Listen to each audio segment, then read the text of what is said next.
The massive creature lay dying in the ruins of what had once been the Zephyrian Military Command Center.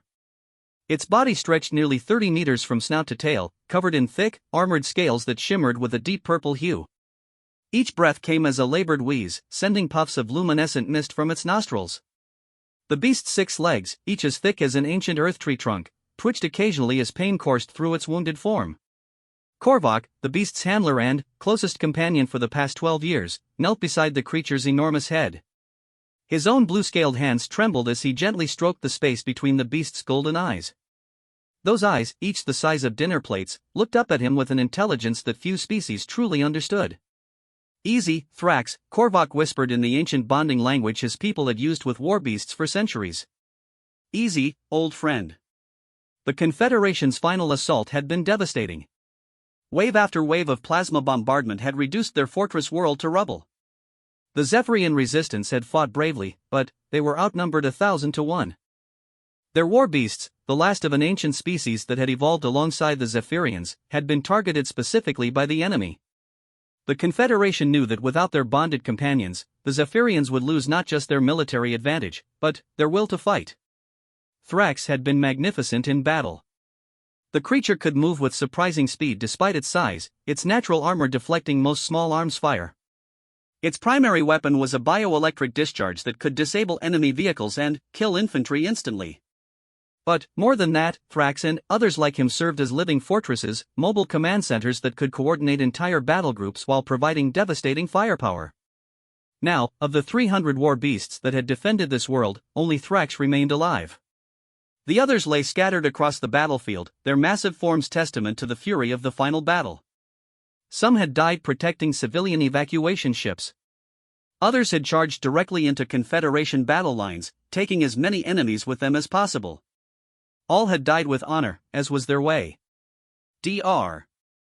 Elena Rodriguez materialized in the command center's ruins as her ship's transporter beam released her. The human xenobiologist looked around at the devastation with practiced eyes, taking in the scope of destruction. Her emergency medical kit felt inadequately small as she approached the wounded creature and its guardian. "You received our distress call," Korvac said without looking up. His translator device rendered his words in accented but clear English. "I did not think anyone would come." Elena knelt beside him, already pulling out her bioscanner. "The human medical relief ship Aurora picked up your transmission 3 hours ago. We were the closest responders." She looked at the readings on her scanner and frowned. "This creature is dying." "Thrax is his name," Korvac said quietly. "He has been my partner since we were both younglings. In your human terms, he is both my brother and my mount, my weapon and my closest friend." "Your species has similar bonds with smaller creatures, yes?" Elena nodded, thinking of her own dog back on Earth. But this was different. The neural connection between Korvac and Thrax was visible even to her basic scanners, a complex web of bioelectric fields that linked their nervous systems. It was a bond unlike anything humans had ever documented. "The damage is extensive," she said, studying her readings. "Plasma burns across 60% of his body. Internal bleeding in multiple organs. His nervous system is severely stressed. I'm not sure even our best medical technology can help." Korvac's shoulders sagged. "I know. I can feel his pain through our link. He stays conscious only because he knows I need him to. When he dies, part of me will die with him. This is the way of our people." Elena had heard about the Zephyrian bonding process.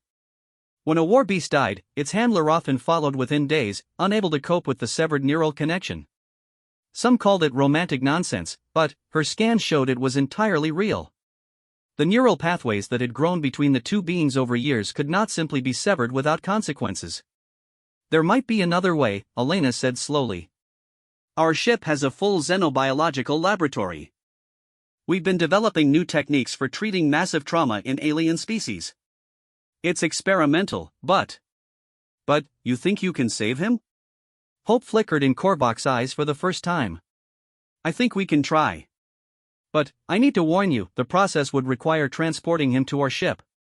The medical bay there has equipment that simply can't be moved planetside. And, given his size and condition, the transport itself could kill him."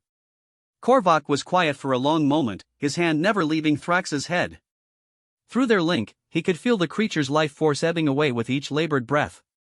Without treatment, Thrax would be dead within the hour.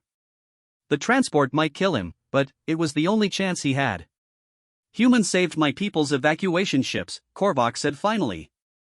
"Your ships held the line while our civilians escaped to the outer colonies.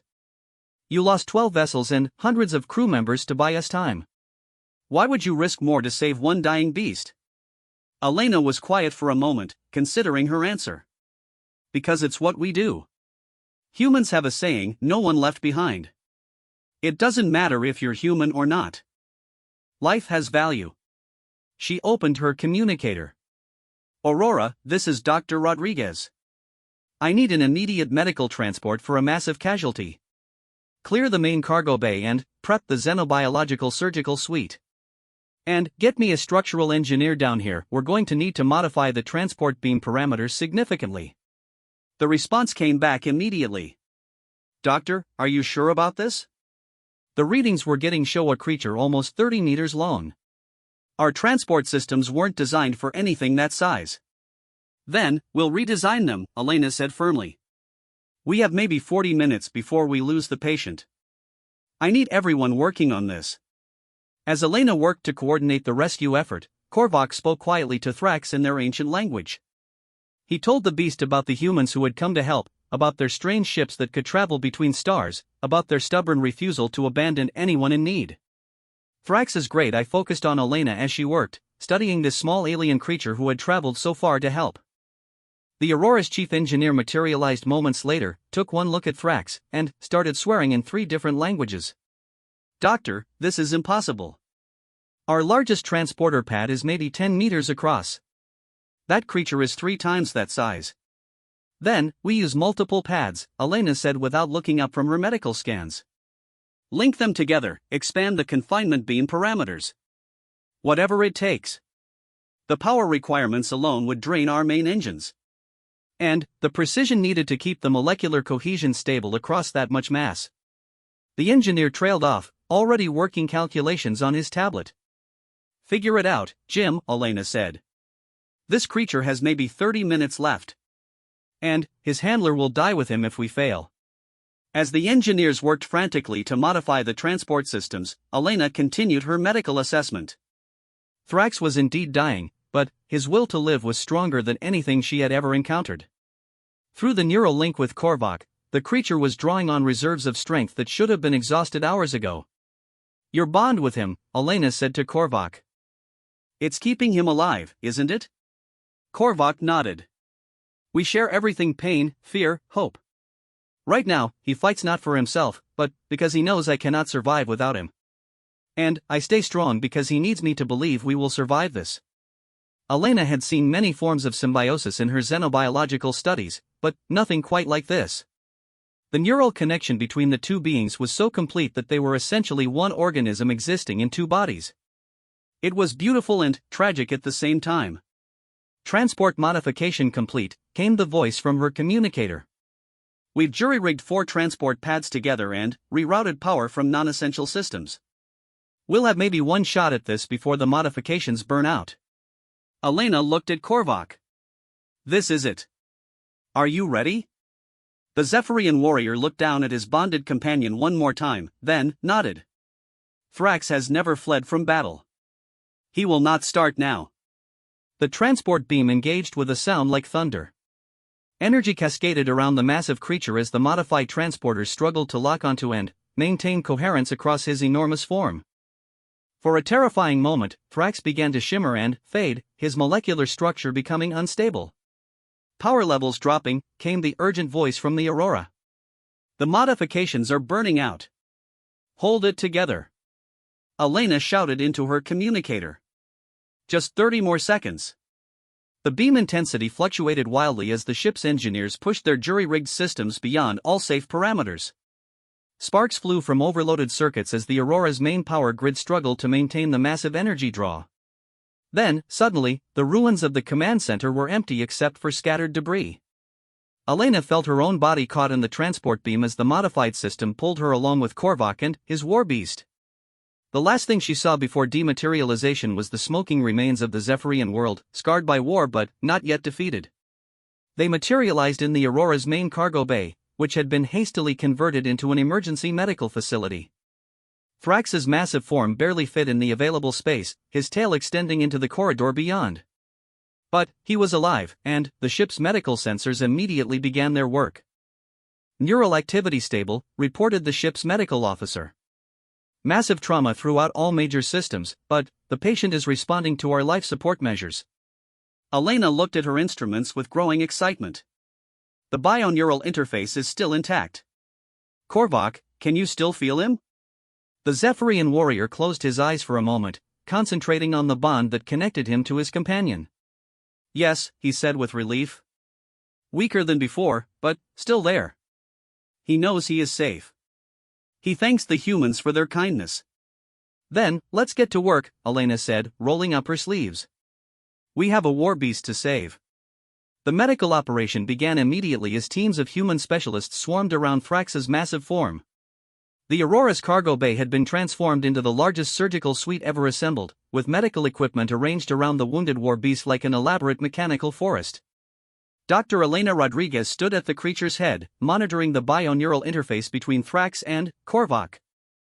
The Zephyrian handler had refused to leave his companion's side, and Elena had quickly realized that maintaining their bond was crucial to the patient's survival.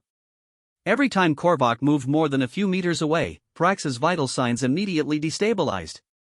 "This neural connection is incredible," muttered Dr. Sarah Chen, the ship's chief neurosurgeon, as she studied the scans. "It's not just emotional or psychological. Their nervous systems are literally integrated. Look at these patterns, they're sharing sensory input, processing emotional responses together, even coordinating some involuntary functions." Elena nodded, carefully monitoring the bioelectric fields that flowed between the two beings. "In human terms, they're like conjoined twins who share a nervous system. Except they chose this bond, developed it over years of training and companionship." The first challenge was stabilizing Thrax's massive cardiovascular system. The war beast had 3 hearts, each responsible for circulating blood through different sections of his body. Plasma burns had damaged 2 of them severely, and internal bleeding was overwhelming his natural healing processes. Commander Hayes, the Aurora's captain, watched the operation from the observation deck above the cargo bay. He had seen human medical teams perform miracles before, but nothing on this scale. The creature below was larger than some of the shuttlecraft in his bay, and every piece of equipment had to be scaled up to match. "Dr. Rodriguez," he said through the comm system, "we're getting reports of Confederation ships moving toward this system. They're 12 hours out, but we need to be prepared to jump to hyperspace if necessary." Elena looked up from her monitoring station. "Captain, any major movement during the next 6 hours could kill the patient. His system is too fragile for the stress of a hyperspace jump." "Understood. We'll hold position as long as possible." The surgical team worked with methodical precision.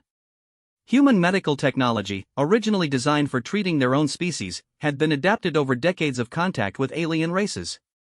But Thrax presented unique challenges that pushed their equipment to its limits. Dr. Marcus Webb, the ship's trauma surgeon, was working on repairing damage to the creature's primary digestive system.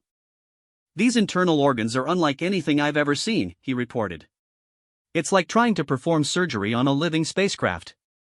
Everything is interconnected in ways that don't match any known biological patterns." Korvac, despite his exhaustion, served as an invaluable guide to Thrax's anatomy. The bond between them allowed him to feel exactly where the creature was experiencing pain, and his knowledge of war beast physiology helped the human doctors navigate unfamiliar biological systems. "The third heart cluster is failing," Korvac said suddenly, his face pale with shared pain. "Thrax says it feels like drowning from the inside." Elena immediately redirected her team's attention to the creature's tertiary cardiovascular system. The bioscanners revealed massive internal bleeding around the organ cluster, hidden beneath layers of armored muscle and bone. "We need to operate directly on that heart cluster," Dr. Chen announced. "But reaching it means cutting through his natural armor plating. Those scales are harder than most metals." The ship's engineers were called in to assist, bringing plasma cutters designed for hull repairs. Working with surgical precision, they carefully opened access ports through Thrax's armored hide while the medical team monitored his vital signs. Throughout the operation, Korvac maintained a constant stream of communication with his bonded companion. He spoke in the ancient Zephyrian bonding language, words that carried emotional resonance beyond their literal meaning. Elena's translators couldn't capture the full meaning, but the intent was clear: encouragement, love, and shared determination to survive. He wants to know about the humans helping him, Korvac said during a brief pause in the surgery. Thrax has never encountered your species before, but he can sense your intentions through the medical equipment. He says human minds feel different, more chaotic, but also more determined than most species. Elena smiled despite her exhaustion. Tell him that humans have a talent for refusing to give up. We're stubborn that way. As the hours passed, the medical team began to see progress. Thrax's vital signs stabilized as damaged organs were repaired or replaced with biomechanical interfaces. The creature's natural healing abilities, enhanced by human medical intervention, began to take hold. But the most critical challenge came when they discovered damage to the bioneural interface itself. The plasma bombardment had severed several of the organic conduits that connected Thrax's nervous system to the bonding organs that linked him with Korvac. If we can't repair this, Dr. Chen explained to Elena, their bond will deteriorate over time. Even if we save the creature's life, both of them will slowly lose their connection. For their species, that's essentially a death sentence. Elena studied the damaged neural pathways on her scans. The organic conduits were unlike anything in human neurology, living tissue that could transmit both electrical and chemical signals across species barriers. Repairing them would require techniques that human medicine had never attempted. What if we don't try to repair the original pathways? Elena said slowly. What if we create new ones? She pulled up research files on her tablet, showing Dr. Chen experimental work in bioneural interface technology. We've been developing these techniques for treating severe spinal injuries in humans. Artificial neural bridges that can restore severed connections. If we can modify the technology for cross-species application. You're talking about experimental surgery on alien neural tissue, Dr. Chen said. We have no idea how their nervous systems will react to our technology. We have to try, Korvac said, having overheard their conversation. Without the bond, both Thrax and I will die anyway. At least this gives us hope. The experimental neural bridge surgery took place in the ship's most advanced medical bay, with Elena and Dr. Chen working together to install microscopic artificial interfaces along Thrax's damaged neural pathways. The technology was so new that they were essentially inventing the procedure as they went. Meanwhile, the ship's communications officer reported increasing Confederation activity in nearby systems. Captain, long-range sensors show a battle fleet moving this way. They'll be here in 8 hours. Commander Hayes made a difficult decision.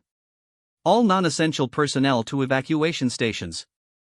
Prepare the ship for emergency hyperspace jump, but maintain medical operations as long as possible. In the medical bay, the neural bridge installation was reaching its critical phase. Elena watched her monitors carefully as the artificial interfaces came online, creating new pathways between Thrax's nervous system and the bonding organs that connected him to Korvac. Neural activity is increasing, Dr. Chen reported. The artificial pathways are carrying signal traffic. Korvac gasped suddenly, his eyes widening with surprise and relief. I can feel him again. Not as strongly as before, but the connection is there. Thrax says the artificial pathways feel strange but functional. Like speaking through a translator device. Elena felt a surge of triumph. The experimental procedure was working. But their celebration was cut short by an urgent announcement from the bridge. All hands, prepare for emergency hyperspace jump in 60 seconds. Confederation vessels have entered the system and are moving to intercept. Dr. Rodriguez, we need to secure the patient immediately, came the captain's voice. Can he survive hyperspace transit? Elena looked at her readings. Thrax was still critically injured, but his vital signs had stabilized significantly. The neural bridge was functioning, maintaining his bond with Korvac. It was risky, but they were out of options. Strap him down and route all power to the medical stabilizers, she ordered. If we're going to jump, we need to minimize the physical stress on his system. The crew worked frantically to secure Thrax's massive form with specially designed restraints. Korvac positioned himself at the creature's head, maintaining physical contact to strengthen their renewed neural connection. Jump in 10 seconds, announced the navigator. Elena held her breath as the Aurora's hyperspace engines engaged. The ship shuddered as it transitioned between dimensions, subjecting every molecule aboard to stresses that could tear apart weakened biological systems. Thrax's vital signs fluctuated wildly as the hyperspace field distorted local physics. For a terrifying moment, his heart stopped beating altogether. But, then, the artificial neural bridges kicked in, carrying emergency signals from Korvok's nervous system to restart the creature's cardiovascular functions. Hyperspace transit complete, came the announcement from the bridge. All systems nominal. Medical bay, report patient status. Elena checked her instruments with shaking hands. Patient is stable. Repeat, patient is stable. The neural bridges held. Around her, the medical team erupted in quiet cheers. They had done the impossible, not only saving the life of an alien war beast, but preserving the sacred bond that connected him to his companion. But Elena knew their work was just beginning. Thrax would need weeks of recovery, and the experimental neural bridges would require constant monitoring. More importantly, they needed to find a safe haven where both the creature and his handler could heal from the trauma of war. "Doctor," Korvok said quietly, his hand still resting on Thrax's great head. "My people have a saying, the bond that survives fire becomes stronger than steel. Today, humans have helped forge such a bond. Thrax and I are forever in your debt." Elena smiled, feeling the satisfaction that came from saving a life against impossible odds. "No debt," she said. "Just life protecting life. That's what makes us all stronger." 3 weeks later, the Aurora drifted in orbit around Haven Station, a massive human medical facility built into an asteroid in neutral space. The station served as a refuge for wounded beings from across the galaxy, a place where politics took second place to the simple imperative of healing. Thrax had recovered remarkably well from his injuries. The war beast now rested in a specially constructed habitat within the station's xenobiological wing, his massive form stretched across a chamber designed to accommodate his size. The artificial neural bridges had integrated successfully with his natural nervous system, and his bond with Korvok was growing stronger each day. Dr. Elena Rodriguez stood before a gathering of the galaxy's leading xenobiologists and medical researchers. The successful treatment of Thrax had drawn attention from across known space, not just for the medical breakthrough, but for what it represented about human determination and ingenuity. "The neural bridge technology we developed has applications far beyond this single case," Elena explained to her audience. "We're looking at treatments for previously incurable conditions in dozens of species. More importantly, we've proven that biological bonds once thought permanent can be restored and even strengthened through artificial means." In the audience, Ambassador Chin of the Galactic Medical Council nodded thoughtfully. "Dr. Rodriguez, what your team has accomplished challenges everything we thought we knew about cross-species medical intervention. But I understand there have been some unexpected developments?" Elena smiled. "That's correct.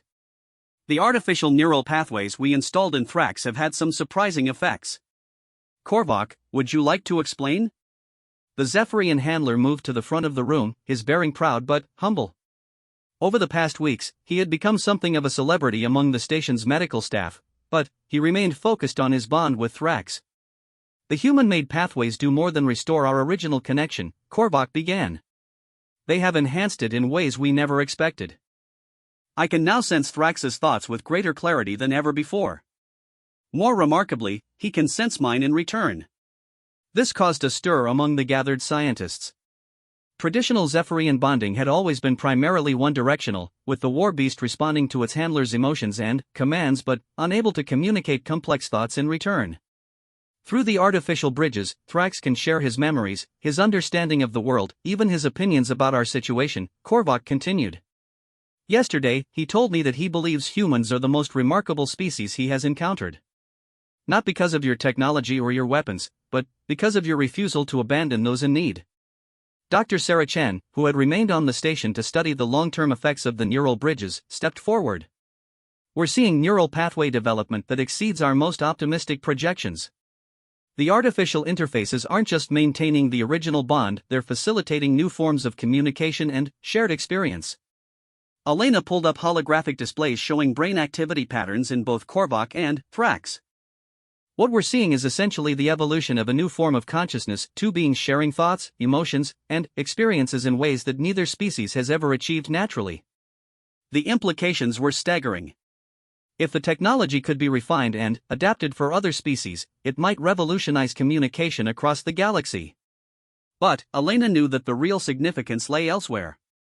The most important discovery isn't technical, she said. It's about what happens when different species refuse to give up on each other. The Confederation targeted the war beasts specifically because they knew the bonds couldn't be artificially recreated. They were counting on that despair to break Zephyrian resistance. In his habitat, Thrax lifted his great head as he sensed Korvok's emotional state through their enhanced bond. The creature's golden eyes held an intelligence that was now unmistakably apparent to anyone who looked into them. Through the neural bridges, his consciousness had expanded beyond its original biological limitations. Ambassador Chun approached Elena after the presentation. "Doctor, I have a proposition. The Galactic Medical Council wants to establish a new research division focused on interspecies neural integration. We'd like you to head the project." Elena considered the offer carefully. The potential for advancing medical science was enormous, but she had other concerns. What about the war? The Confederation isn't going to stop their expansion just because we've saved one war beast. That's exactly why this work is so important, the ambassador replied. The Confederation's strategy depends on breaking the bonds that hold resistant species together. If we can strengthen those bonds instead of just restoring them, we change the entire equation. Later that day, Elena found herself in Thrax's habitat, watching the massive creature interact with Korvok. The war beast had developed new ways of communicating, using subtle changes in his bioelectric field to convey complex ideas. It was like watching the birth of a new language.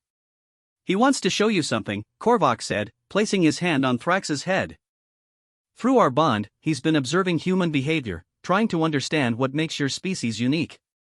Elena felt a strange tingling sensation as Thrax extended his bioelectric field to include her. Suddenly, she was experiencing the world through alien senses, seeing electromagnetic spectrums invisible to human eyes, feeling gravitational variations that humans couldn't detect, understanding the complex chemical communications that filled the air around them. But, more than that, she could sense Thrax's thoughts about humanity. In the creature's mind, humans weren't remarkable because of their technology or their fighting ability. They were special because they consistently chose hope over despair, cooperation over domination, and stubborn determination over logical surrender. "He says humans fight differently than other species," Korvok translated. "Most beings fight to win or fight to survive. Humans fight to protect what they believe in, even when winning seems impossible. That's why you came for us when every practical calculation said it wasn't worth the risk." Elena felt tears forming in her eyes as she experienced Thrax's gratitude through the neural connection. The war beast had lived for decades, had bonded with Korvok since youth, had fought in hundreds of battles. But, in all that time, he had never encountered beings who would risk everything for strangers with nothing to offer in return. "There's something else," Korvok said quietly. "Thrax has been in communication with other war beasts across the galaxy. The neural bridges don't just work locally, they can connect across vast distances through quantum entanglement effects we don't fully understand." Elena's eyes widened. "Are you saying the surviving war beasts are forming some kind of network?" "More than that. They're sharing the knowledge they've gained about human determination and ingenuity. Word is spreading through the resistance movements that humans don't abandon their allies. It's changing how the other species view both humanity and their own chances of survival." This revelation had enormous strategic implications. The Confederation had been successful largely because they could isolate resistance groups, making each species believe they fought alone. But, if the war beasts could maintain communication across interstellar distances, they could coordinate resistance efforts in ways the enemy hadn't anticipated. Commander Hayes arrived in the habitat, his expression serious. "Dr. Rodriguez, we're receiving priority communications from multiple sectors. Resistance groups are requesting human medical support for their own wounded war beasts. Apparently, word about our success here has spread faster than we expected." Elena looked at the data pad he handed her. Requests for aid were coming from dozens of worlds, each with their own critically wounded war beasts and desperate handlers. The scale of the need was overwhelming. "Captain, we can't possibly respond to all these requests with one ship," Elena said. "That's why Starfleet Command is mobilizing the entire medical corps," Hayes replied. "They're calling it Operation Lifeline. Every available hospital ship, research vessel, and medical transport is being deployed to assist resistance worlds. You're being asked to coordinate the entire effort. Elena felt the weight of responsibility settling on her shoulders. The neural bridge technology was still experimental, requiring careful adaptation for each species and individual case. Training other medical teams to perform the procedures would take time they might not have. Dr. Korvac said, his hand still in contact with Thrax, my companion wishes to make a proposal. The war beasts who have been enhanced with neural bridges could serve as teachers, sharing their experiences with the medical teams treating others. Through quantum entanglement, they could provide real-time guidance during critical procedures. The idea was revolutionary. Instead of trying to train human medical teams to understand alien biology, they could use the enhanced war beasts as living consultants, drawing on their expanded consciousness and communication abilities. It would mean taking Thrax back into potential combat zones, Elena said with concern. His recovery is still ongoing. Thrax made a low rumbling sound, and his bioelectric field pulsed with determination. Even without the neural bridge connection, his intent was clear. He says he didn't survive the last battle just to hide in safety while his kindred suffer, Korvac translated. The bond between us is stronger now because of human intervention. He wants to use that strength to save others. Elena looked into the war beast's golden eyes and saw an intelligence that burned with purpose. The creature understood the risks, but, more than that, he understood the opportunity. The neural bridge technology didn't just restore what had been lost, it created possibilities that had never existed before. All right, Elena said finally. Let's save some lives. As she began planning the logistics of Operation Lifeline, Elena realized they were embarking on something far greater than a medical mission. They were creating a network of enhanced consciousness that spanned the galaxy, bonding different species together in ways that would fundamentally change the balance of power in the war. The Confederation had sought to break the bonds that held the resistance together. Instead, they had inadvertently sparked a revolution in interspecies cooperation that would make those bonds stronger than ever before. 6 months after the rescue of Thrax, the galaxy had changed in ways no one could have predicted. Operation Lifeline had become the largest humanitarian effort in recorded history, with human medical ships working alongside resistance forces across dozens of star systems. The Aurora now served as the flagship of a fleet of 30 medical vessels, each equipped with neural bridge technology and staffed by teams trained in interspecies consciousness integration. What had started as an experimental procedure to save one dying war beast had evolved into a revolutionary medical and communications network. Dr. Elena Rodriguez stood on the observation deck of the Aurora, watching as the massive form of Thrax moved freely through the ship's expanded habitat bay. The war beast had not only recovered completely but had become something unprecedented, a bridge between species, capable of communicating complex ideas across biological boundaries that had seemed insurmountable just months before. The quantum entanglement effects are exceeding all theoretical predictions, Dr. Sarah Chen reported, studying the latest data from the neural bridge network. Thrax can now maintain simultaneous connections with over 200 war beasts across the galaxy. Each enhanced bond creates exponential increases in the network's processing power and communication range.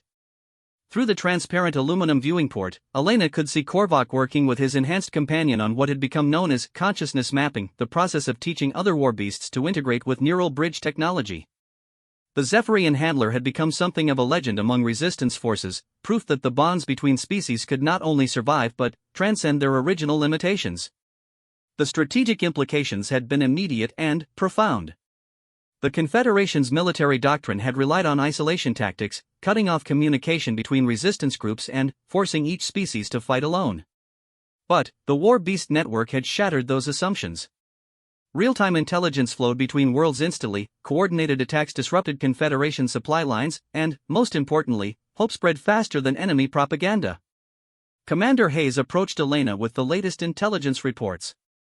Doctor, we're receiving requests for neural bridge procedures from species we've never even encountered before. Apparently, word of the technology has reached civilizations beyond the current war zone. Elena studied the data. Requests were coming from aquatic species in the Andromeda Spiral, silicon-based lifeforms in the Magellanic Clouds, even energy beings from the galactic core. The neural bridge technology had opened possibilities that extended far beyond its original medical applications. What's the status of the Confederation response? Elena asked. Hayes looked grim. They've escalated significantly. Intelligence reports suggest they're developing biological weapons specifically designed to target neural bridge interfaces. They're calling it Project Severance. Elena felt a chill run down her spine. The idea of weapons designed to attack consciousness itself was horrifying, but it made strategic sense from the Confederation's perspective. If they couldn't break the bonds between species through conventional warfare, they would try to destroy those bonds at the neural level.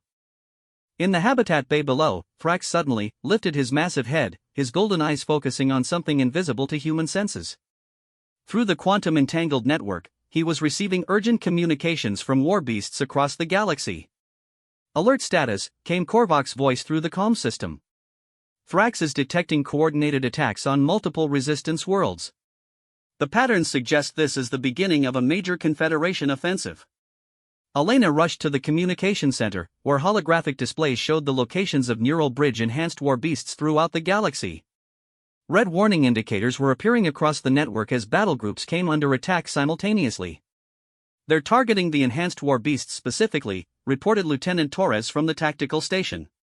"These aren't random raids, they're surgical strikes designed to eliminate our network nodes." Through her neural interface connection with Thrax, Elena could sense the war beast's concern and determination. The creature was processing information from hundreds of sources simultaneously, coordinating defensive efforts across impossible distances while maintaining his bond with Korvac.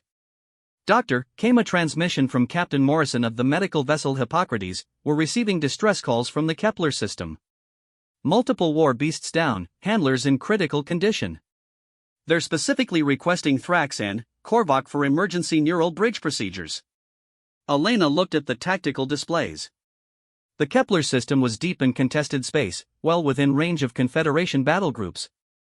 Taking Thrax there would be enormously risky, but the alternative was watching the network fragment as its key nodes were eliminated. "Prep the Aurora for combat jump to Kepler," she ordered. "And get me a direct connection to Fleet Command. We need military escort for this operation." But, as the crew prepared for departure, Thrax communicated something unexpected through the network. The war beast's bioelectric field pulsed with what could only be described as anticipation, and Korvac's expression reflected the creature's mood. "He's not afraid," Korvac said with wonder.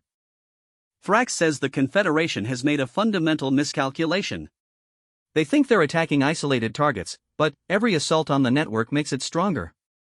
Elena frowned, trying to understand. "What do you mean?" Through the neural bridge connection, Thrax shared his perspective directly. Elena gasped as alien consciousness flooded her mind, showing her the network as the war beast perceived it. What humans saw as individual connections between paired beings, Thrax experienced as a vast, living web of shared consciousness that spanned the galaxy. "Every time they attack one of us," Korvac translated, "the network adapts, creating new pathways and stronger connections. They're not destroying the bonds between species, they're forcing those bonds to evolve." The Aurora jumped to hyperspace, accompanied by a battle group of 12 warships. But, as they traveled toward the Kepler system, Elena began to understand what Thrax had meant. The quantum entanglement effects that enabled the neural bridge network weren't just maintaining communication, they were creating something unprecedented. The enhanced war beasts weren't just sharing information anymore. They were sharing consciousness itself, developing a collective intelligence that transcended individual species' limitations. Each attack on the network triggered defensive responses that made the entire system more resilient and more capable. "Contact with Kepler system established," reported the communications officer as they dropped out of hyperspace. Holy stars! The scene before them was unlike anything Elena had ever witnessed. The expected battle zone was there, Confederation ships engaged with resistance forces around the system's inhabited worlds. But something else was happening that defied explanation. The war beasts in the system weren't fighting as individual creatures bonded to specific handlers. They were operating as a coordinated collective, their movements synchronized across impossible distances, their attacks timed with mathematical precision. Even the wounded ones, lying on battlefield hospitals, were contributing to the collective strategy through their neural bridge connections. "It's beautiful," whispered Dr. Chen, studying the bioelectric field readings. "They've achieved true collective consciousness. Each individual retains their personality and bond with their handler, but they're also part of something infinitely larger." Thrax's own excitement was palpable as he connected with the collective through quantum entanglement. Elena felt the war beast's consciousness expand, joining with the network in ways that human technology had made possible but human understanding couldn't fully grasp. The battle in Kepler's system turned quickly. Confederation forces, expecting to face isolated resistance groups, found themselves fighting a perfectly coordinated enemy that seemed to anticipate their every move. The collective consciousness could process information and respond to threats faster than any military computer system. But, more importantly, the enhanced bonds between the warbeasts and their handlers had created something the Confederation couldn't quantify or counter: absolute trust between species that had never existed before. Humans, Zephyrians, Altarians, and dozens of other races fought as one unified force, their differences becoming strengths rather than weaknesses. Confederation forces are retreating, reported Captain Hayes. All hostile ships jumping to hyperspace. As the immediate threat passed, Elena reflected on what they had accomplished. The neural bridge technology had saved Thrax's life, but it had done something far more significant: it had created proof that consciousness itself could transcend biological boundaries. Dr. Korvac said, his hand resting on Thrax's massive head, "My companion wants you to know something. Through the collective, he has experienced the thoughts and emotions of thousands of beings across hundreds of worlds. In all that vast network of consciousness, he says the one constant is something uniquely human." "What's that?" Elena asked. "Hope," Korvac replied. "Even when facing impossible odds, humans refuse to accept defeat. That stubborn optimism has infected the entire network. The war beasts aren't just sharing tactical information anymore, they're sharing the human belief that any problem can be solved, any bond can be strengthened, any life can be saved." Elena looked out at the stars, where human medical ships were already moving to assist wounded beings from a dozen different species. The Confederation had tried to break the bonds that held the galaxy's diverse lifeforms together, but they had only succeeded in making those bonds unbreakable. "What happens now?" she asked. Through the neural bridge connection, she felt Thrax's response: not words, but pure emotion. Gratitude for the humans who had refused to let him die. Determination to protect the network they had built together. And, most of all, hope that the bonds between species would continue to grow stronger, creating a galaxy where no being would ever fight alone again. The war was far from over, but the balance had shifted permanently.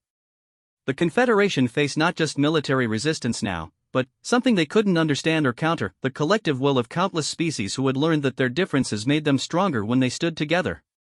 In the end, one dying war beast had become the catalyst for the greatest alliance in galactic history. And, at the heart of that alliance was a simple human truth: that sometimes the most important victories come not from conquering enemies, but from refusing to abandon friends. The neural bridge network continued to expand, reaching new worlds and new species with each passing day. And, somewhere in that vast web of shared consciousness, the spirit of human determination burned bright, proving that hope, once kindled, could illuminate even the darkest corners of the galaxy.